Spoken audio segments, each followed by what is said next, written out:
నానా నానా ఈ శివరాత్రికే భక్తులు చిన్న అరుణాచలానికే ఎందుకు రావాలి? చిన్న అరుణాచలానికి ఎందుకు రావాలంటే భక్తుడే స్వయంగా ఇక్కడ అభిషేకం చేసుకునేటువంటి అవకాశం ఉంది.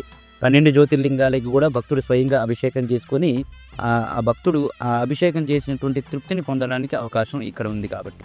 నానా నాకు డౌట్ ఉంది.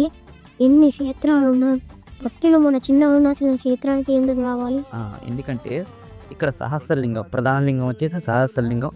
అంటే ఒకే లింగం మీద 1007 లింగాలు, ప్రధాన లింగంతో కలిపి 1008 లింగాలు. అలాగే ఈ యొక్క లింగం కాశీ, శ్రీశైలం, శ్రీకాళహస్తి ఇటువంటి క్షేత్రాలను దర్శనం అవుతుంది.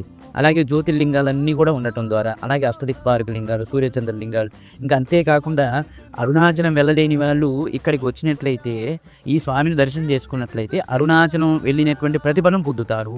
కాబట్టి ఈ శివరాత్రికి అక్కడికి వెళ్ళలేం కాబట్టి ఇక్కడికి వస్తే భక్తులు సరిపోతుంది.